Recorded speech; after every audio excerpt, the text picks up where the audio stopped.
Hi, my name is Rahul Raghav and you're watching Yoga Arya YouTube channel.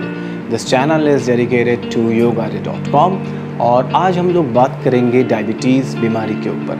Diabetes बीमारी क्या है, diabetes बीमारी के लक्षण क्या है, इसमें क्या डाइट लेनी चाहिए, कौन से योगासन है, कितने टाइप की ये बीमारी है, तो आज हम इन सब के ऊपर डिस्कशन करेंगे। So let's start this video.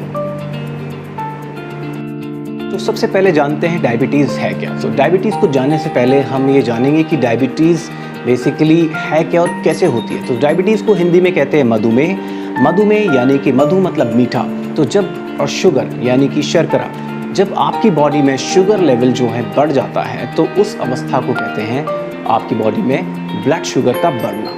तो डायबिटीज़ को जानने से पहले हम जानते हैं कि ब्लड शुगर क्या है और ये बॉडी में बढ़ता क्यों है। तो उससे पहले हमें जानना चाहिए कि डायबिटीज़ एक्चुअली ये बहुत ही एक लंबी टाइम में होने वाली डिसीज़ है।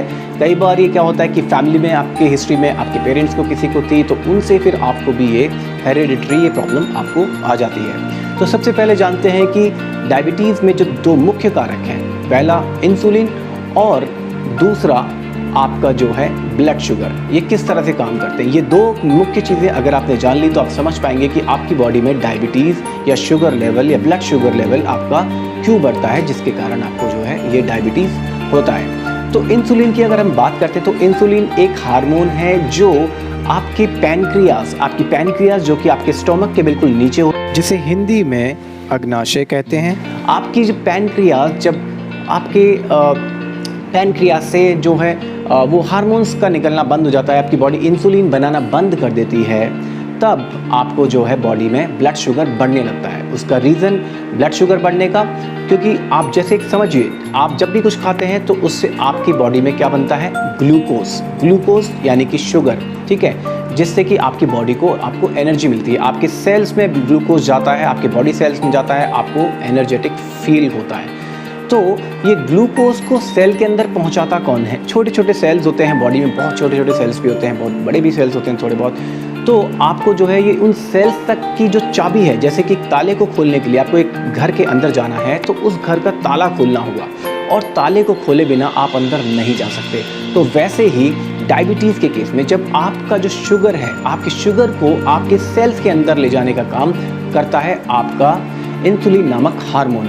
तो ये हार्मोन आपके पैनक्रियाज द्वारा क्रिएट किया जाता है। जब ये पैनक्रियाज जो आपके जो स्टोमक के बिल्कुल नीचे होती है, जब ये पैनक्रियाज ये इंसुलिन नामक हार्मोन बनाना बंद कर देती है तो उस अवस्था में आपके सेल्स के अंदर, क्योंकि इंसुलिन मैंने जैसे बताया कि एक चाबी है आपके सेल को ओपन करने की, जब इंसुलिन आपकी सेल में जाता है तब उसका जो है दरवाज़ा खुलता है और फिर शुगर आपके सेल में जाके आपको एनर्जी प्रोवाइड करता है। लेकिन जब बॉडी में जब आपकी पैनक्रियाज वो इंसुलिन बनाना बंद कर देती है या बहुत ही कम मात्रा में बनाती है, तब उस अवस्था में आपकी बॉडी में आपके ब्लड के अंदर शुगर की मात्रा बढ़ जाती है, जिसे कहते हैं ब्लड शुगर का बढ़ना यानी कि डायबिटीज़।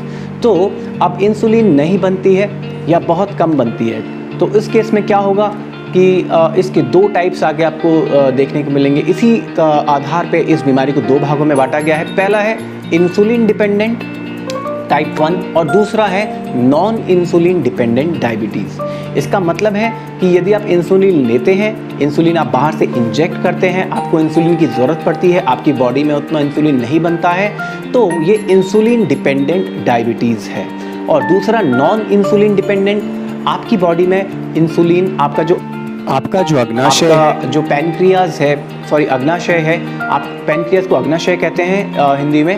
आपका जो अग्नाशय है वो इंसुलिन का निर्माण तो करता है लेकिन बहुत ही कम मात्रा में, या निर्माण हो रहा है लेकिन आपका फैट बहुत ज़्यादा बढ़ गया है, बॉडी में आपके जो है बहुत ज़्यादा एक्सेस फैट हो गया है, जिसकी वजह से बॉडी के जो अंदर के सेल्स हैं, आपके सेल्स में जो, अब मान लीजिए एक तरह से अगर किसी ताले में जंग लग जाए, ठीक है, तो क्या आप उस ताले की चाबी है उसी की, लेकिन उस चाबी से भी वो ताला नहीं खुलता है। इसी तरह से इंसुलिन जब आपकी बॉडी के सेल्स में जाती है, अगर आपने बहुत ज़्यादा वेट गेन कर लिया है तो आपकी बॉडी में एक्सेस फैट हो गया है या बहुत ज़्यादा कमज़ोर हो गए हैं, तो जो इंसुलिन है उसका उस सेल के अंदर जाना थोड़ा सा मुश्किल हो जाता है, वो नहीं जा पाती और सेल को ओपन नहीं कर पाती।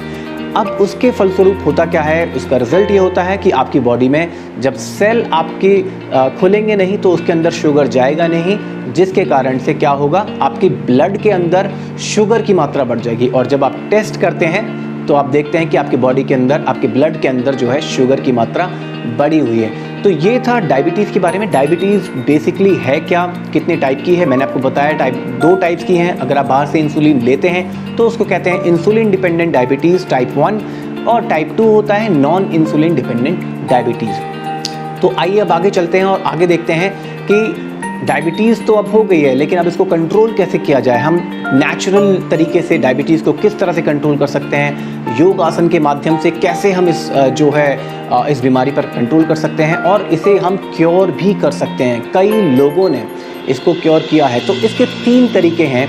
पहला, आपको जो है प्रॉपर योगासन, दूसरा डाइट, और तीसरा फास्टिंग। आपको 3 तरीके जो है मैं बता रहा हूँ, जो कि आपको नेचुरल आयुर्वेद में जो है बताए गए हैं, और योग आसन में जो है बताए गए हैं कि आपको पहला प्रॉपर योगाभ्यास, जो एक्सरसाइज डेली रूटीन आपका होना चाहिए, आपके डेली योगासन होने चाहिए।